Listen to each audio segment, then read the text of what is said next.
What's going on, guys? Welcome to another episode. So in today's video, I'm going to be showing you guys what's happening in the garage. So if you guys remember, it was probably towards the middle of winter that I got an addition to the garage, and it made a huge difference as to how the garage stayed. It was comfortable, it was easy for me to work in here, and what happened was I got a heater. So I got a 220 volt commercial grade heater that I installed in the garage. It works awesome. There's a little thermostat on the back side of it. Now I had to get it hardwired in because you can't just like stick it into a 120 volt regular outlet like one of these. So what I had to do is I had to get an electrician to come down here and install that. I showed you guys that entire thing and it has been unbelievable. So like even when it was like -10, -15 outside, inside of here it was about 10 degrees Celsius. So like it was warm. It was easily, it was comfortable enough that I could work in here. I wouldn't be freezing my butt off while getting some work done. Now, why am I telling you this? Well, it's not winter anymore, but I've got to say that heater did a really damn good job. Now, why am I telling you this? I did another edition. Now, that was the winter version of my edition for the garage. Now I have a summer edition for my garage. So the company that makes that heater is called NewAir. Now, I was kind of skeptical in the beginning. I looked at the reviews on Amazon, and I was quite impressed with what I saw. So I was like, okay, the heater that I was working with didn't really quite cut it for me. So I bought that, and it's been great ever since. Now, I got 3 new things for the summer to keep me, instead of warm, to keep me cold and cool. So I have, starting off with number 1, I bought this fan right here. This is a NewAir fully metal heater, and it's got a potentiometer on the back, and you can control if it's off. You can put it to the low setting, medium, or high. Now this heater, if we follow this, is a regular outlet style. So you just plug it into a wall or an extension cable, and then it works great. This thing is sick. Like even on the low setting, it pushes and flows a lot of air. So this fan that I have right here is something that you can just plug into whatever wall that you want. Now, on top of that, I bought the same kind of thing, like this, but I also purchased a hardwired version of it. Now, I'm waiting for I'm waiting for my electrician to come by to wire it up, but what I'm thinking is I'm gonna have it either mounted up there in the other corner or over here where the fan is, just so that there's some sort of air movement in here, because right now, even with the garage door open, there's not really much movement. The little fan right there helps a decent amount, but if I can have another one that's dedicated to one certain spot, I can move this fan around and do whatever I want with it. Now, last but not least, now this one's a little bit harder to show you guys, but I've got to climb over some wheels and tires. Give me a second. So I've got a little mini fridge. I picked up, again, all these products from NewAir. Sheesh, this is crowded. So I've got, right now I've got some waters in there, I've got Coke, Sprite, regular drinks to get me by, and it's sick because I can have whatever drinks inside of here, and I don't have to go inside the house to go get a drink or cool me off. Now there's also a potentiometer on this thing, kind of. It's, instead of having just low, medium, high, this is a numbered setting up top here. You can control how cold the fridge gets, and there's also a little LED light on the inside to illuminate everything. So even if it's dark inside the garage or wherever you plan on putting this thing, in your bedroom or whatever you want to do, you guys can have a fridge. It's going to stay nice and warm, and you can see what's happening on the inside of it. Now, why am I telling you this? It's because it's getting hot out. It's getting warm out. If you guys saw the last video that I just finished up for you guys yesterday, I was working on a Porsche. I detailed that, cleaned it up, and well, it's starting to get warm out, so all those nice sports cars and everything are coming out of hibernation. Yeah. So it's all basically in time. Now is probably a great time to pick all this stuff up too.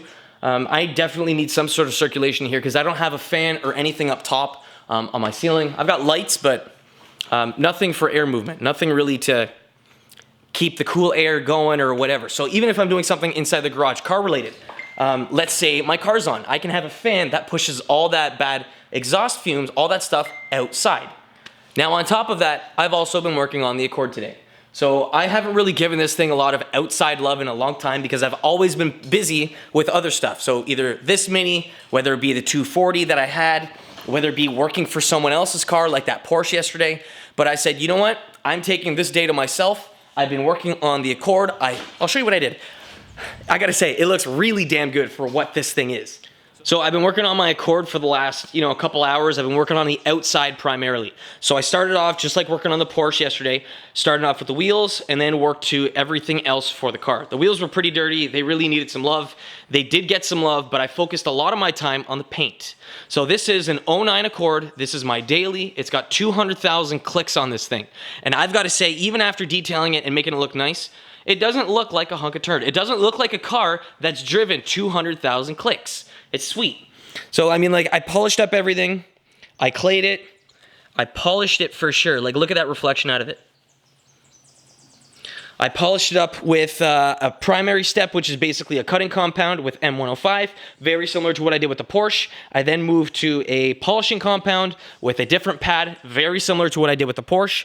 And after putting in a little bit of work, everything on this car looks super shiny, super nice, and you can see reflections everywhere in this thing. Doesn't matter, like legit, you guys pick a panel and you guys can see nice reflections. Hello. Go around the entire thing. The entire car is looking nice. Now, one thing that I do want to do at some point is change up the plastic that I have on the outside perimeter of each one of the windows, because it's not really looking that nice, and I start to peel this back, but I haven't really quite committed to it yet. But I'm thinking to make all this gloss black. You can see that there's like a little chrome underneath. It's chrome trim underneath. I'm not really a huge fan of it because I don't really have anything else that's chrome. But I think doing everything black to suit the car and everything is going to look nice. But I mean, for a car that's got 200,000 kilometers on it, I'd say it looks really good. Now, I've driven this thing in the winter. I haven't really taken easy on this car. Like, I've driven the car hard. I've driven the car in the winter. I've taken this thing to the track. It has gotten the maintenance it needs, but at the same time, it's still got a lot of kilometers racked up on it. But like, from looking at the paint, there's no way that you'd be able to tell that it's this old. It's been around 2 years since the last time I properly detailed the Accord, and I put ceramic coating on it, polished it up, and made it look nice. So now's, it's a good time to get that done. Now, even though the car is this old, it doesn't look it. So, I mean, it doesn't really matter what kind of car you have. If you have a hunk of junk, let's say you spent $500 on it, you can make it look like it's worth so much more by just cleaning it. And that's what I've got coming up for you guys with this next series for this car. Now, I figured instead of basically going crazy with mods on this thing, I want to try and make it look nice. I paid $500 for it. It needs some TLC. Headlights need some work. Paint needs some work. But at the same time, it's $500. That's what I paid for it. But it doesn't need to look like you paid $500 for it. I'm going to be doing the same kind of process that I did to the Porsche and to the Accord on this thing. So we're going to see what we can do with it, because it definitely does look neglected. I will be changing around some of the mechanical parts on this thing just to make it, functional, like the brakes and the oil problem that I had inside the engine. But I mean, for the most part, it's not going to need that much mechanical work, but the aesthetic stuff definitely needs to be put into this thing. It really needs some love. So starting this coming week, I'm going to be working on that thing, and I'm going to be detailing it, making it look nice, and I'll have a playlist for you. So if you guys want to take care of your beater, it could be your beater, it could be your really nice car, it could be whatever. You guys will know how to do it. I will show you all the products that I've used to get that done. I'm going to show you everything. If there's anything in particular that you guys want to see, let me know. Put it in the comment section below. Now, there's one last thing that I want to address before I complete the video. Now, if you take a look at my subscriber count, I'm close to 200,000. At least if you're watching the video now. I want to get to 200,000, and that's going to be like basically my milestone. I've been trying to get to 200 for the last year, I'd say, and I really want to get past that, and I can't really do this without you guys. So I've got an incentive for you. I told you guys that I would be waiting to tell you my big surprise or whatever. I couldn't hold it. I told you guys that surprise. So instead, I'm doing something else, kind of, to say thanks. Saying thanks for subscribing to my stuff and being a part of all of this.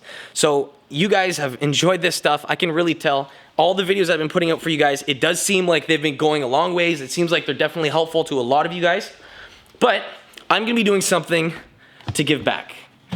So, two things are going to be happening. So not only, number one, am I going to be doing a question and answer section when I reach 200,000, but I'm also going to be doing a giveaway. You guys remember the dash cam that I showed you guys not too long ago? Well, I got my hands on another one, and you guys are going to be getting this. Now, this is not limited to the US, it's not limited to Canada. Wherever you are, if you guys win this one dash cam, wherever you are, if you guys win it, it will be sent directly to you. So I'm going to be giving away this Vantrue V2 Pro dash cam. It's got a great quality sensor up front and back. It shoots both in the forward direction and rear direction. It's awesome. I made a video. If you guys want to see that video that I talked just about this thing, I'll have a link in the description box. But what you guys need to do to get to that point so that you guys will win this is a couple things, and this is exactly it. So to get your hands on one of these things, the first thing that you need to do is subscribe to this channel. There's no way around it.